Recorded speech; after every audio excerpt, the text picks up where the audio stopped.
Reka basuze kandi bifurize gukomeza kugubwa neza muri wese mukurikira ibiganiro n'amakuru cyane tubagezaho gatanu kuri gatanu nkuko tusanzwe tubagezaho amakuru. Rero murabizi uyu munsi Repubulika Iharanira Demokarasi ya Kongo n'igihugu cy'u Rwanda ntago bicana waka, cyangwa se nanone hari umwuka mubi hagati y'ibihugu byombi.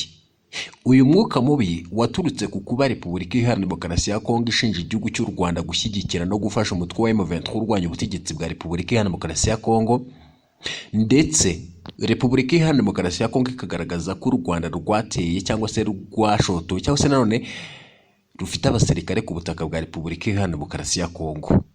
Ni ibintu u Rwanda rwakunze guhakana rukavuga ko rwose rutagirira inyungu mu guhungabanya umutekano w'ibindi bihugu, ndetse mu bayobozi bagiye batandukanye bagiye bagaragaza ko rwose imiyoborere mibi ya Repubulika Iharanira Demokarasi ya Kongo ariyo ituma mu burasirazuba bwa Repubulika Iharanira Demokarasi ya Kongo hakomeza kugaranga umutekano muke. Gusa nanone nubwo Repubulika Iharanira Demokarasi ya Kongo ishinja u Rwanda kuba rushyigikira rukanafasha umutwe wa M23, u Rwanda narwo rurahindukira rukagaragaza ko Repubulika Iharanira Demokarasi ya Kongo ifasha umutwe wa FDLR urwanya ubutegetsi bw'u Rwanda, umutwe wanagizwe na Leta Zunze Ubumwe za Amerika umutwe w'iterabwoba, ndetse bikanavuga ko ugizwe na bamwe mu basize bakoze jenoside yakorewe Abatutsi mu mwaka w'1994 hano mu Rwanda. Sasa rero u Rwanda rwakunze kugaragaza ko FDLR ariyo nyirabayazana w'umutekano muke mu burasirazuba bwa Repubulika Iharanira Demokarasi ya Kongo. Gusa nanone mu bayobozi ba Repubulika Iharanira Demokarasi ya Kongo hagiye habaho kwivuguruzanya, aho bamwe bagiye bagaragaza ko FDLR bagiye kwihagurukira bakayirwanya, ndetse bagashaka n'uburyo basaba ubufasha kugira ngo FDLR n'ufite amakuru wese ahagurukire kurwanya FDLR. Ndetse hari n'abasirikare ngo bagiye bahanwa cyangwa se bahabwa ibihano, no kuvuga abasirikare ba Repubulika Iharanira Demokarasi ya Kongo bo muri FARDC kubera ko ngo bakoranaga n'uyu mutwe wa FDLR. Gusa nanone ku rundi ruhande hari abandi bayobozi ba Repubulika Iharanira Demokarasi ya Kongo bavuga ko abo ku rundi ruhande bakavuga ko nta FDLR ibarizwa ku butaka bwa Repubulika Iharanira Demokarasi ya Kongo, ndetse u Rwanda rugira urwitwaza FDLR kugira ngo ruke gutera Repubulika Iharanira Demokarasi ya Kongo. Ibi ni ibyagiye bigaruka mu bihe bitandukanye, bakunze rero babisobanukirwa ofisho. Nuko hagiye hazamo kudahuza kw'abayobozi ba Repubulika Iharanira Demokarasi ya Kongo, ndetse u Rwanda na Repubulika Iharanira Demokarasi ya Kongo bohereje intumwa. Izo ntumwa ndetse zihurira muri Angola, ni ukuvuga nyine mu gihugu cya Angola nk'umuhuza umujyi wa Rwanda, ndetse intumwa za Repubulika Iharanira Demokarasi ya Kongo zihava ziyemeje ko zigiye kurandura umutwe wa FDLR. Bagezeyo rero bagiye bagaragaza ko ngo nta FDLR igihari, bakunze bisobanukirwa official. Rero uyu munsi umugabo w'ingabo z'u Rwanda zirwanira ku butaka Major General Vincent Nyakarundi yagaragaje kashidikanya ku musaruro w'ibiganiro by'ubuhuza bibera i Rwanda muri Angola, mu gihe ubutegetsi bwa Repubulika Iharanira Demokarasi ya Kongo bwatanze isezerano ryo gusenya umutwe witwaje intwaro wa FDLR, nyamara bukaba bukomeje gukorana nawo. Hagati turakubwira ko umuvugizi wa guverinoma wungirije Alain Mukurarinda yagaragaje ko nta kibazo u Rwanda rufite kuri Afurika y'Epfo na Tanzania byohereje ingabo zo gufasha Repubulika Iharanira Demokarasi ya Kongo kurwanya umutwe witwaje intwaro wa M23, bitewe n'uko ubutumwa zirimo ari ubw'umuryango wa Afurika y'Amajyepfo SADC. Hagati aho kandi turakubwira ko batayo nshya y'ingabo za Repubulika Iharanira Demokarasi ya Kongo FARDC iriteguye Lubumbashi kandi igiye koherezwa muri Kivu y'Amajyaruguru guhangana n'inyeshyamba za M23. Ikaze rero mwese mutari mwakora subscribe mugakora share, ikindi mugatera comment ku biganiro n'amakuru tugenda tubagezaho. Sasa umugaba w'ingabo z'u Rwanda zirwanira ku butaka uyu ni Major General Vincent Nyakarundi yagaragaje kashidikanya ku musaruro w'ibiganiro by'ubuhuza bibera u Rwanda muri Angola, mu gihe ubutegetsi bwa Repubulika Iharanira Demokarasi ya Kongo bwatanze isezerano ryo gusenya umutwe witwaje intwaro wa FDLR, nyamara bukaba bukomeje gukorana nawo. Ni ibikubiye mu kiganiro ku mateka yitegura gushyirwa mu bikorwa n'ihagarikwa rya jenoside yakorewe Abatutsi mu mwaka w'1994, ndetse n'urugendo rwo kwibuka ku Rwanda nyuma yayo birumvikana yatangiye mu gikorwa cyo kwibuka ku nshuro 30 jenoside yakorewe Abatutsi mu mwaka w'1994 cyabereye mu kigo cya Saint Ignace mu mujyi wa Kigali. Major General Nyakarundi yavuze ko ubwo jenoside yahagarikwaga ingabo za RPA inkotanyi zerekezaga ko birangiye cyangwa se zatekerezaga ko birangiye, ariko bamwe mu bayikoze bahungiye muri Repubulika Demokarasi ya Kongo bashinga imitwe nka FDLR, kugeza ubu bakaba bagifite umugambi wo guhungabanya umutekano w'u Rwanda. Uyu rero Nyakarundi yagaragaje ko byari bigoye gutandukanya interahamwe, no kuvuga Exfar ndetse n'abandi banyarwanda bari barahungiye mu nkambi zo mu burasirazuba bwa Kongo zirimo iya Mugunga, ariko ko byashobotse hataha ababarirwa muri za miliyoni bari baragizwe ingwate n'abo bicanyi. Major General Nyakarundi rero yasobanuye ko ubutegetsi bwa Mobutu Sese Seko bwasezeranyije abashinze FDLR kubafasha gufata u Rwanda, abasimbuye Mobutu kugeza kuri Felix Tshisekedi uriho ubu nabo agenda bizeza FDLR gufata u Rwanda. Yavuze kandi ko ubutegetsi bwa Repubulika Demokarasi ya Kongo bwakomeje gukorana na FDLR butitaye ku bwicanyi uwo mutwe ukomeza gukorera abanyekongo. Major General Nyakarundi yakomoje no kuba nyine ibyo byarateje ubwiyongere bw'impunzi z'abanyekongo zirimo n'izakirwa mu Rwanda kugeza magingo aya. Gusa twakubwira ko Minisitiri w'Ububanyi n'Amahanga wa Kongo Christophe Rutundura aherutse kuvuga ko ingabo za Kongo zitarwanya FDLR ngo u Rwanda rwifiteho ikibazo nirwo rukwiriye kuyihashya.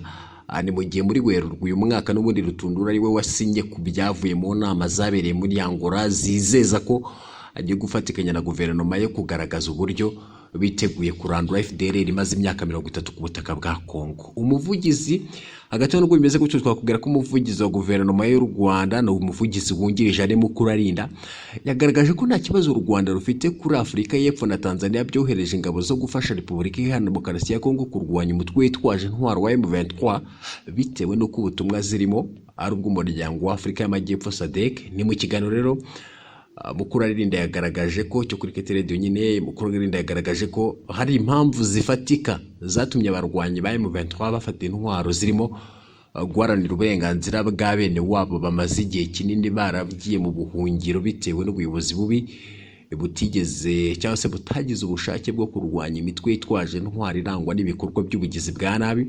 Yibukije ko no muri 2013 ingabo zari mu mutwe udasanzwe mu butumwa bw'amahoro bw'umuryango w'abibumbye muri Repubulika ya Demokarasi ya Kongo zaturutse muri SADC zigeze gutsinda abarwanyi ba M23 bahungira mu mahanga, ariko ko bitewe n'impamvu muzi y'ibi bibazo zitakemuwe ndetse bitakemuwe nyine bongeye kwegura intwaro muri 2021 bagarukana imbaraga zirenze izo bari basanganywe. Mukurarinda rero yatangaje ko nubwo ingabo za Repubulika za SADC zirimo za Afurika y'Epfo, Tanzania na Malawi zinje mu ntambara kubera muri Kivu y'Amajyaruguru bigoye gutsinda M23 kuko yirwana nk'idafite ikitakaza mu gihe zo zirwana urugamba rushingiye ku kinyoma cya bibwe na leta ya Repubulika Demokarasi ya Kongo kigamije guhisha impamvu nyakuri y'umutekano mucyo uri muri iki gihugu. Mu gihe n'ingabo za Repubulika ya Demokarasi ya Kongo, iza SADC n'iz'u Burundi wazarenda abacancuru na FDLR zari zikomeje guhangana na M23, Perezida Cyril Ramaphosa yagiriye uruzinduko mu Rwanda mu ntangiriro za Mata 2024 nyuma yo kuganira na Perezida Paul Kagame yatangaza ko asubiranye Pretoria imyumvire ivuguruye ku kibazo kiri muri Kivu y'Amajyaruguru, kandi ko yumvise iyi ntambara ikwiye guhagarikwa n'ibiganiro bya politiki.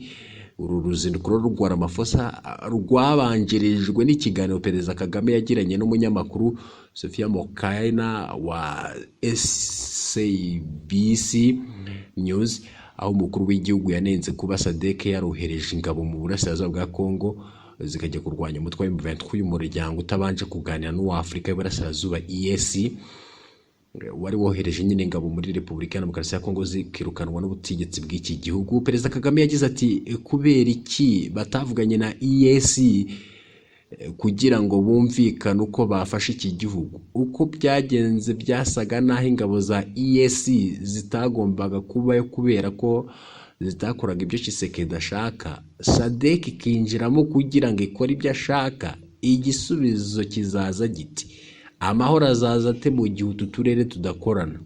Mu ruzinduko rero Ramaphosa yagiriye mu Rwanda yaganiriye na Perezida Kagame ku ibyo bihugu bayoboye byanagura umubano wabyo wajemo n'agatotsi. Gato twakubwira ko rero batayo nshya y'ingabo za Repubulika ya Demokarasi ya Kongo yamaze kugera i Lubumbashi, ndetse ikaba yiteguye rwose kujya guhangana n'umutwe wa M23 ukomeje kwigarura ibice bitandukanye muri Repubulika Iharanira Demokarasi ya Kongo. Nubwo M23 rero isa naho iri gutsinda ihuriro ry'ingabo ziri gufasha FARDC, igisirikare cya Repubulika Iharanira Demokarasi ya Kongo, mu rugamba gihanganyemo n'umutwe wa M23. Kuri ubu rero twakubwira ko batayo nyine y'ingabo za Repubulika Iharanira Demokarasi ya Kongo FARDC iriteguye i Lubumbashi kandi igiye koherezwa muri Kivu y'Amajyaruguru guhangana n'inyeshyamba za M23. Iyi batayo rero twakubwira ko n'ubundi ari ya kabiri ya brigade ya Rezangura izashyigikira ingabo z'umuryango wa SADC muri Repubulika Iharanira Demokarasi ya Kongo SAMIDRC ziri muri ako karere. Ubutumwa bw'i Lubumbashi rero Katanga, umugaba mukuru wa FARDC General Christian Chiwewe yasuye abo basirikare ndetse bari mu mudugudu wa Baya. Rero yagize ati naje kubareba no kubatera akanyabugabo, nari narababwiye ko umutwe wanyu ari umutwe witeguye kuko ari wo ugiye kuzakora ibikorwa hamwe na SAMIDRC, uzakorana rero n'ingabo za SADC. Niyo mpamvu guherejo cyangwa ejo bundi urugendo ruzaba rugomba gutangira. Ndabashimiye ngo ndabasaba ngo mwitegure, ndimo ndahuza uyu munsi rero ku buryo ejo cyangwa ejo bundi urugendo rwatangira rwo gukorana n'ingabo za SADC. Rero akaba ari amagambo ya Christian Chiwewe, ndetse uyu nguyu rwose akaba ari umugaba mukuru w'ingabo za FARDC, igisirikare cya Repubulika ya Demokarasi ya Kongo. Mukomeze mugubwe neza kandi mubone ibyiza byose mwifuza.